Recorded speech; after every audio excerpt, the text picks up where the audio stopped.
And now, our feature presentation. You are watching a master at work.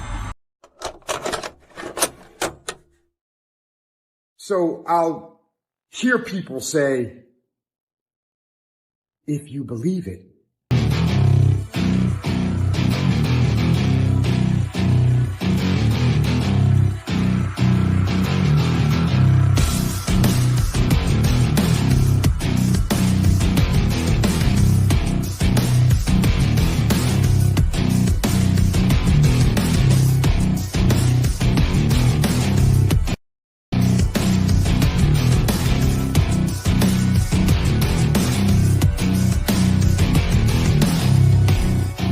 No matter what, even if you're not going to win, you got to fight. Go get some. Wow, hey, how's it going, intro, Ruff in the building?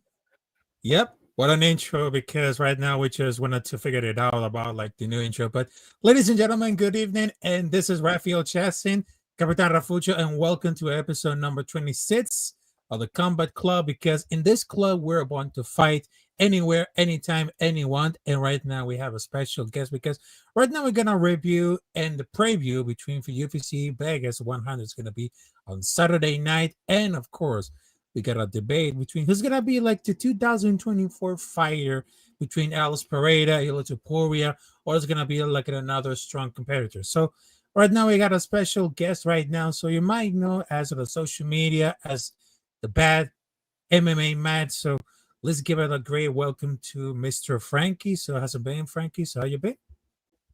Really good, man. Thank you so much for having me here. It's a pleasure to be part of your channel and to do this week. I've been really looking forward to it and looking forward to getting into this abomination of a card, my friend. Yeah, exactly. All right, so let's talk about like the preview between for UFC Vegas 100. So this is gonna be something interesting, but it might be not gonna be like a really perfect at all. But I'm really shocked this Gus didn't do anything very special for the market between for like the 100 8-bits event. Not exactly what we're gonna be the spectator what they could do about it, because the entire card is really great. I mean, there's like a few eps legends gathered around, Kowalski, GM3, Dolby, and Silver. So let's talk about like the main event, shall we? Because there's about new Magny versus Carlos Prates. So the main reason is going to be like a Pele main event, because Carlos Prates is about like anything could happen. I mean, the main event is going to be like really competitive, but he's a veteran despite like has never been a world beater. He's a well-rounded competitor that also with a tons of experience, and he's like a tricky, but also there's like a tricky frame to deal with it. So it's quite evident to make this declining. But do you remember back in 2022, there was used like a gatekeeper to ring guys, where they have to mix the results that get likes of Robbie Lawler, Michael Chiesa, also there's Geoff Neal. But between for like a display decision around for like the last fight, I mean, Magny is not that guy that he used to be. So a fight against Predators, I mean, they're coming after the worst time for him. I mean, Magny has nothing to offer like an impressive record.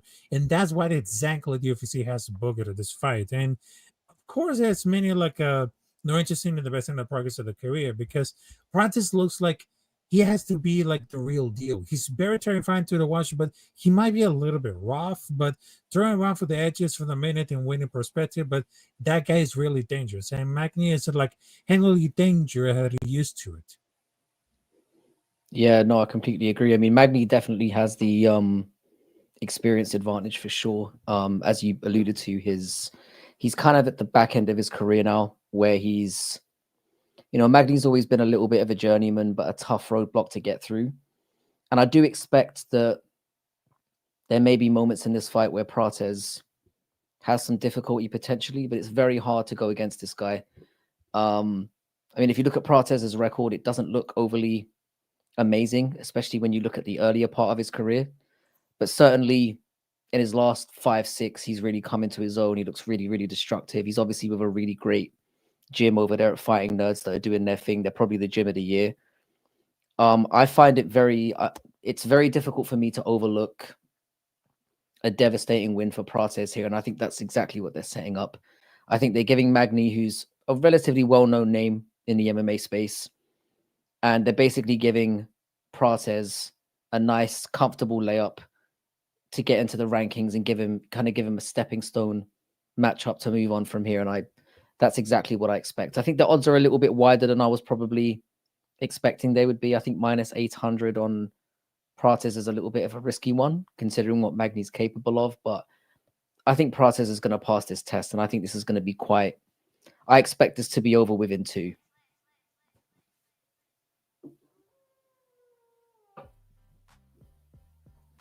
Yep, exactly. And of course, we got like the co-main event for the UFC 100. So this is gonna be Cody Corbin, that's known as Cody No Law versus Miles Jones.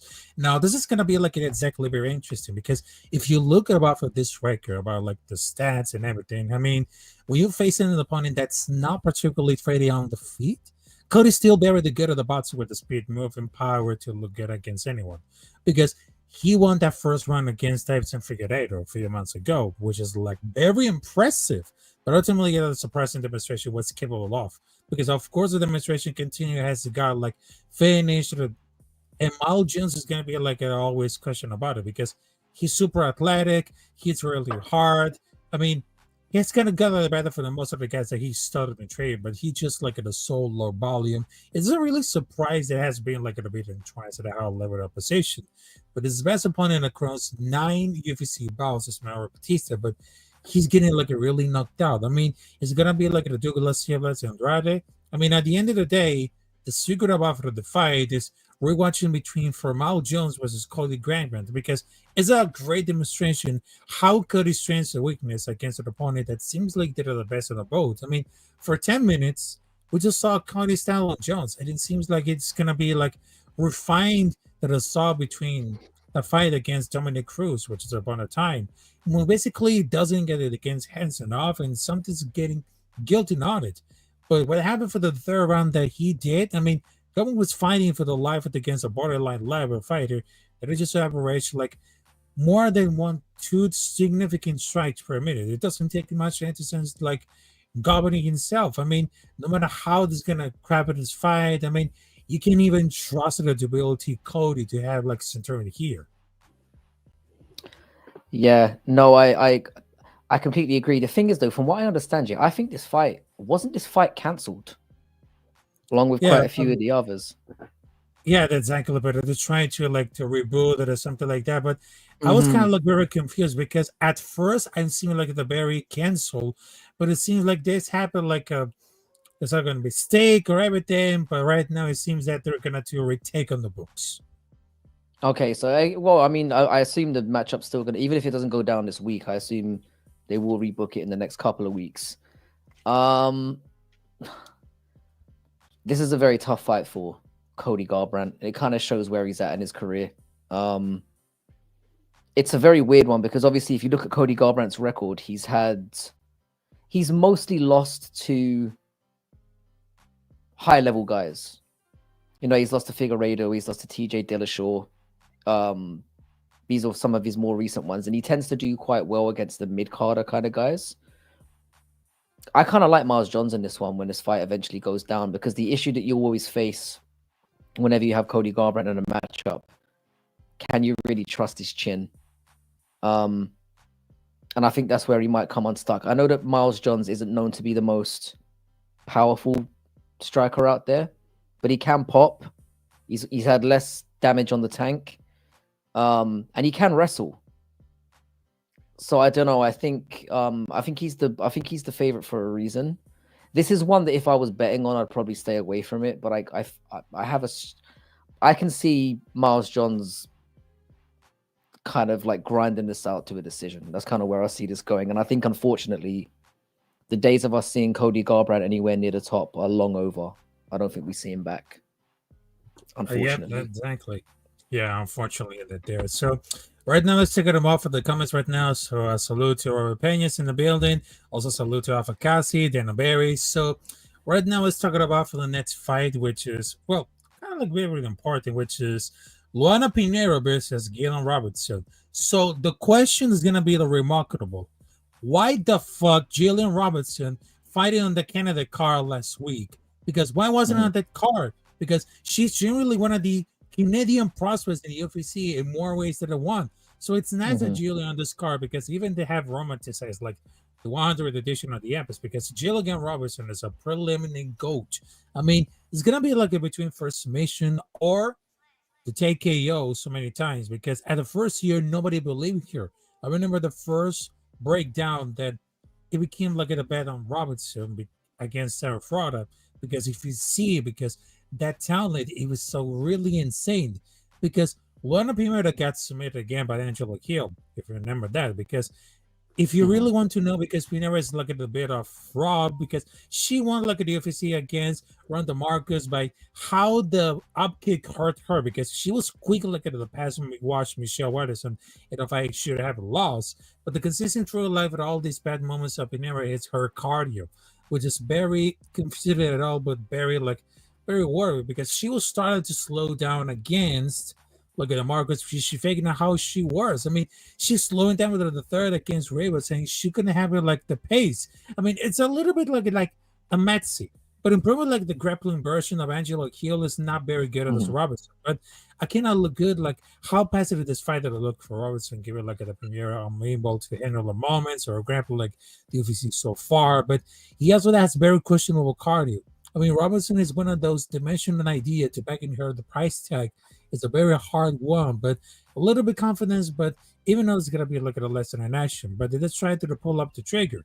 So it's gonna be like a probably to finish, but she's not very particularly good at value that they kind of get involved with like the knockouts or the submission or the game like for the session.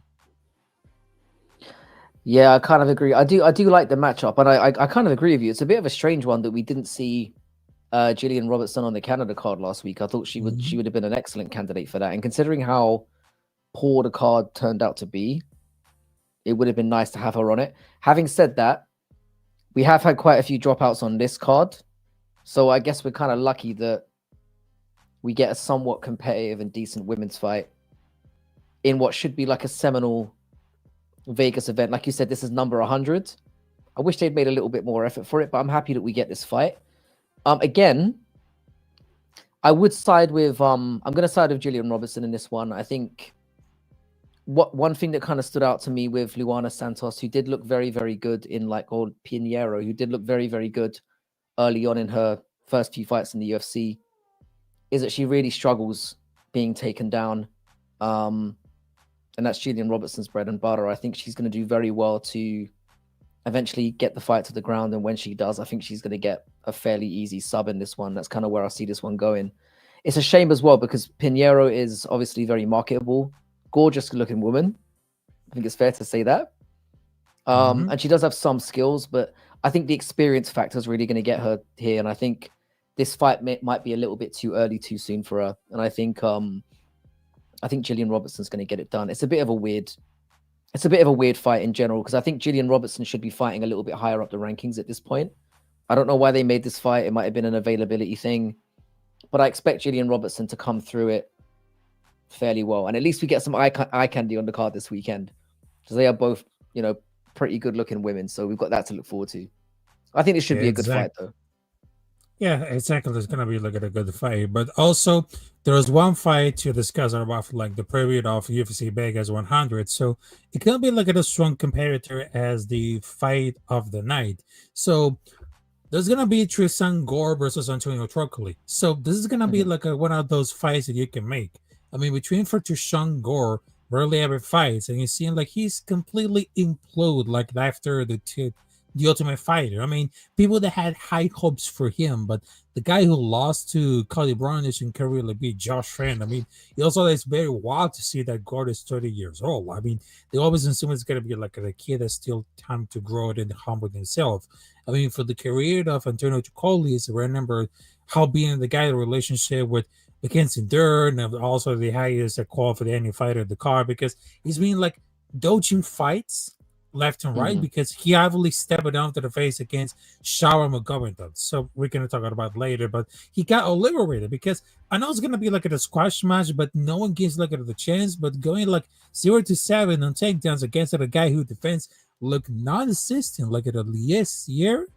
earlier, it doesn't body anything well because that one is very savageous for a lack of recent tape. I mean, Gona hasn't fought for 6 whole minutes of the last 2 years, and Jacoly has only 13 of punch in the bag, which is I'm gonna be like interesting. So any comparability because they look very easy, but this choice cannot be trusted about for like the cardio and of course the grappling striking. But it seems that Antonio Jacoly's career, I mean, it's gonna be like a turn down, but if you can see like a one of those veterans get about in great shape right now, I mean, it's gonna be like a really difficult for that fight.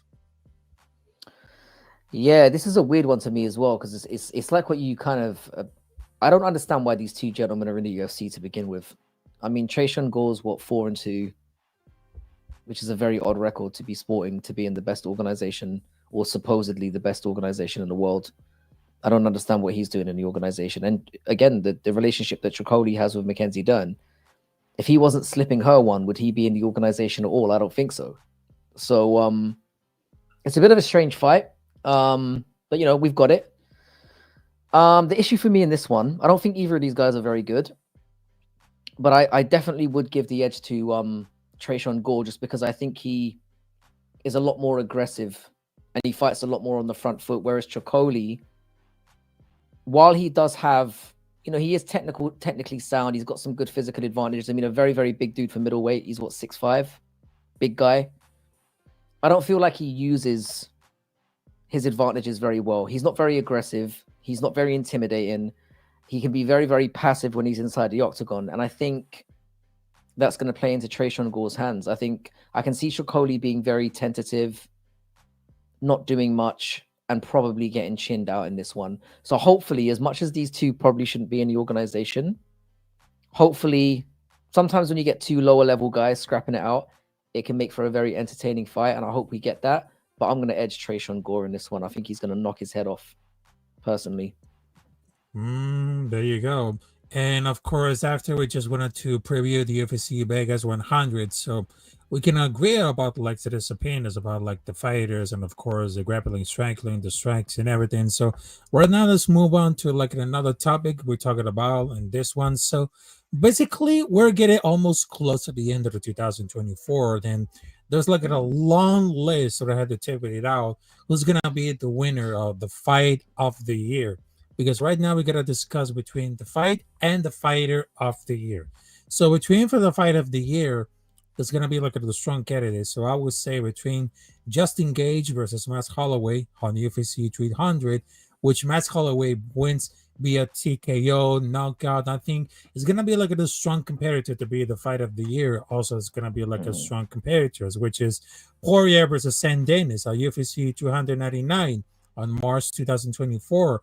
Also, there's Dricus du Plessis versus Israelis Zendaya. Also, there's Sean Strickland versus Dricus du Plessis. And of course, we've been seeing a lot of shows between Islam Makhachev versus Dustin Poirier and the Shama himself, Alex Pereira versus Khalil Roundtree at the UFC 307. So we're gonna be like give us like any thoughts of who could win the fight of the year, including those candidates. Who should have won the fight of the year, almost getting close for that year, 2024? Yeah, it's a tough one. I mean, this again, you know, when it comes to like fights of the year, it's there's so many factors that go into it, you know, and it very much does come down to personal choice because I think anyone can justify what fights they feel were the most exciting and most intriguing for them. In the ones you listed, I would probably go for, my favorite was probably Gaethje versus Holloway, considering what was at stake and what was, you know, and you know the kind of the landmark finish that we got in that one. For me personally, though, I mean, I thought there were fights that were kind of lower down the cards this year that were much more, like if you remember the Zellhuber and Ribovics fight was incredible. They had quite the war, and we had that fight a couple of weeks ago between what was it? Not Radzaboev. The Polish guy. Rebecki and Oralby. Yeah. Rebecki and Oralby was a hell of a war. So I would, if of the choices you gave me, I would have to say that I would definitely favor Gaethje versus Holloway, just because we didn't get a takedown throughout the entire fight, which is something that I personally enjoy. You know, two fighters going for it, 5 rounds, and just the fact that the finish was so huge. I mean, that stole the amount of pressure that was on that event as well. UFC 300 had to deliver, and that fight to go the way that it did in the circumstances that it did, I think when you consider all the factors, that for me was probably the fight of the year. I'd go for that one. Wow, this is gonna be so much great. And of course, when I just saw like the entire fight between Alice Pereira versus Khalil Roundtree Jr., I mean, this is like a Incredible great fight. masterpiece, incredible fight. I mean, those guys has been like because they're not talking about trash talk and everything, because this is gonna be like a great masterpiece of violence and of course mentality of champion, because we all witnessed it around why we're here to watch him, like a great master class of Khalil Roundtree Jr. versus Alice Pereira. But also, I would give it like a lot of the credit about like between for Ilia Topuiria versus Max Holloway. Now I know that the most recently fight we just saw between for Ilia Topuiria versus Max Holloway, that was like one of the hell of the fight. And between for like over this year 2024, I think that Alice Pereira took over that year. Not only he just faced against Khalil Roundtree Jr., but also he gives like everyone's spirit shaking about for like UFC 300 on April. So basically, he stole that show. So right now, it seems that we're gonna pass it on for the next topic right now. So who do you think is gonna win the fighter of the year, the fighter? Because everybody thought that Alice Pereira is gonna be there or Ilia Topuiria is gonna be there, but there's something to very comparisons, like the fighter of the year. I wanted to discuss it about the debate because he said that he come and beat like an offering jury, which is a year long, but also he just beat like a number 8 ranked opponent.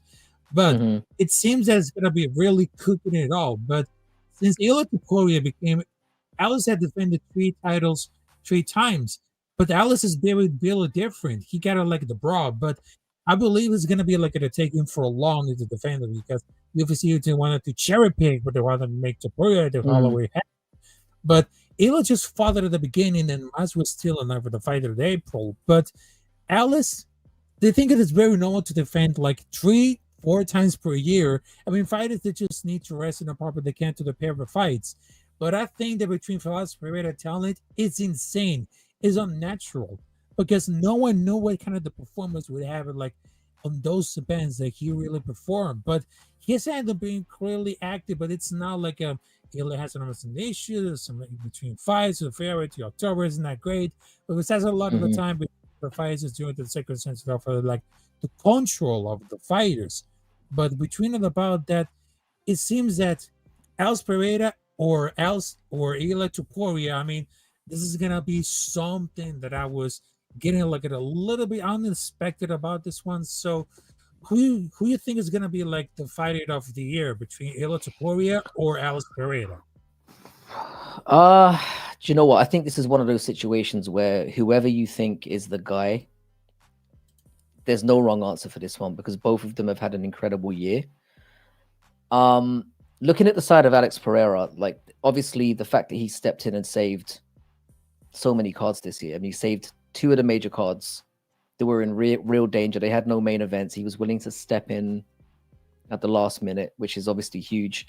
The issue that I have with it is it was more there are a few like kind of caveats or like asterisks against some of his opponents. So for example, Jamal Hill probably was rushed back a little bit too early, which is not Alex Pereira's fault.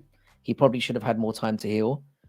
He'd already beaten Yuri already, so I'm always a bit dodgy about rematches, especially when they're not that deserved. And I thought the Khalil Roundtree fight was poor in terms of, I don't think Khalil Roundtree should have been the next person up. I think he should have been, as much as I like to joke on Ankalaev and troll on him a little bit and act like he shouldn't be getting he was the next person in line. So for those reasons, I felt like as much as of a great year as Alex Pereira had, I think there were better opponents they could have faced. And I think if he'd faced people that weren't necessarily injured or coming off long layoffs, those fights might have been a little bit more tricky for him. essentially for those reasons, I have to give Ilia Topuiria fighter of the year, purely because when you're looking at Volkanovski and you're looking at Max Holloway, you're not just looking at two fighters who are the best in that division, period. We're talking about two fighters who are top 10 probably of all time. Volkanovski's probably top 5 fighter of all time, regardless of what's happened with Islam and all the unfortunate business with that. And same with Max Holloway, one of the greatest ever. To beat those two guys the way that he did for me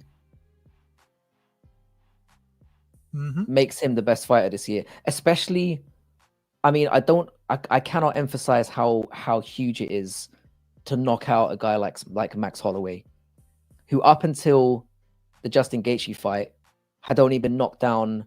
He's only been knocked down once in his career, and that was against Gaethje. I know it wasn't given as a knockdown, but we all know that Gaethje knocked him down. This is a man who has never been knocked down, and for Ilia Topuiria to do what he did to him under such pressure, for me, that's the guy. And it's not just the fact that he won against two top 10 guys of all time.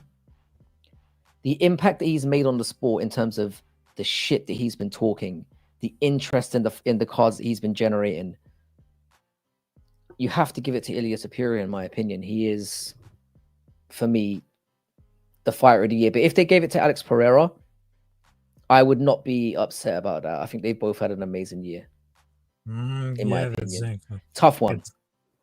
It's gonna be like a really tough one. But I know there's maybe a notice about like the rookies or the prospects coming up there. So what about like the situation of Raul Rosas Jr.? I mean, he became so much incredible around for this year. Then I know it's very really dangerous, but it seems that at the youngest age, I mean, he just proved that he wants to become like one of the youngest champion at all time, because I know at the age he's 19, 18, but he saw like whatever that happens with his like doing like the way that he's doing about it. So I know he's like trying to look at all of the title shots and he's getting improved, like what are those rankings on that spot. I mean, the mindset is very incredible. And have you ever seen like Raul Rosas grappling, striking, also for like the knockouts and the submissions? I mean, that kid has a lot of talent, but of course, we've been seeing like a lot of performances to take over. I mean, think of another example. Shaura Mogovindo, last fight between for the last week. I mean, that was really impressive. I mean, he became like one of the most dangerous and became like one of the strongest competitors to be like a BMFW, which is like the baddest mofo title ever. I mean, that's gonna be like really happen. But also we just saw like Kazma Chiamed, also there is Islam Chiamed, but also we just see like a lot of the great actions. So when you're talking about like Raul Rosas taking over, or also there's Shaura Mogovindo, Magova the ankle back, also there is he's had a great year, yeah. Mm-hmm. And another guy who's kind of been forgotten about as well is Charles Johnson from flyweight. He's been the most active fight. He's had 5 fights this year and won all 5, and his career looked like it was in real trouble. So to come up to fight 5 times in any year against anyone is very, very impressive. So he's somebody who should also be in consideration. The thing is, Raul Rosas Jr. is definitely one for the future. The reason why for me he's not in contention for fighter of the year this year is he's only had 2 fights this year. One of them was against Ricky Tercios, who, let's be honest, is not the best. And also, I know that there was a lot of pressure on him, but when he fought at UFC Noche, I think he fought a Yuri Cheleng, I think is who he fought. I wasn't overly impressed with that performance. I don't think it was particularly dominated. I don't think it was particularly dominating. So I do think Raul Rosas Jr. at his age, there's a lot of potential there. There is a good chance that he does become champion one day, but I think the UFC does need to slow things down with him a little bit and give him enough time to develop and to grow into his role. And it's definitely been a good year for him, but in terms of fighter of the year, I think he's a long way off that for now. Definitely one to look out for. Yes, it is. Yes, it is. Also, I just wanted to say salute to Afakasi, Dana Barry, and Afakasi ready to say, were you doing some wrestling content, Rafa? So probably I'm gonna do for next week's. And there's a mess right here to say, made a comment for a bit. We're almost getting finished right now, but I'm gonna let you do like the next week with you, Matt, so we can talk about the wrestling and everything. So I just wanted to tell you that Frankie, Bad MMA Matt. So thank you very much to having us at this special episode of the Combat Club, talking about like the UFC Vegas 100, and of course every thoughts about like the fight and the fight of the year coming in hot, which is in 2024. So we're gonna find you on the social media, and the people can see around like the live streams, with the reactions and everything. But tell us everything, Frank. Yeah, so I obviously do 3 live streams a week, which kind of, we usually start off talking about MMA, but then it kind of descends into it feels like a male therapy session by the time we get like 30 or 40 minutes into it. It's kind of just a nice little, like, you know, like a kind of like a little social group that we have. So I do that 3 times a week, and I also do collaborations with other YouTube creators as well, where we make collaboration videos together where we talk about various different MMA topics. I actually had a recent name change from Bad MMA Math, so I'm now known as Fight Night Frankie. So if you look for Fight Night Frankie on YouTube, that's where you'll find me. We're very, very close to 1,000 subscribers over here as well, so we're kind of edging our way close to the to that target, and hopefully we'll get there soon. Yeah, exactly. And of course, it's been an amazing episode with you, Frankie. And of course, much appreciated. Make sure to subscribe to Capitán Rafucho on YouTube. This is my social page right now. This is Capitán Rafucho on YouTube, and of course, Instagram. So salute to Yanti sits there. I know that you've been late, but you're gonna catch the replay. So I appreciate it coming up there very late, but you can catch the replay. And of course, make sure to subscribe to the Big Blue Crew Sports Network, which is they got the best and the best on mixed martial arts, boxing, American football, which is the NFL, college football, college basketball, baseball. They're everywhere, so don't be a ninja. And of course, subscribe to the Big Blue Crew Sports Network. It costs you free. Subscribe, click the button. It didn't cost $1, and it costs $5, and it costs $10. It costs you free. And of course, ring the bell for notifications. If you miss the whole live stream, if you miss a video, the reaction, something like that. So my name is Rafael Chessin, as known as Capitán Rafucho, and this has been another episode of the Combat Club, which in this club, we're born to fight everywhere, anytime, anyone, with the biggest news and, of course, the biggest analysis around for the world of the boxing, mixed martial arts, and wrestling. So I just wanted to tell you, have a great Friday. And, of course, I just wanted to tell you, let's get ready to get hot right now, because it's going to be like an important weekend for the UFC Vegas 100. And there's still going to be like a wait ahead to the UFC 309 between John Jones versus Steve Miocic at the Madison Square Garden. So I just wanted to tell you, thank you very much. And of course, I will see you there in the next episode, at the next channel, and of course, at the same channel right now. Let's go, and happy weekend.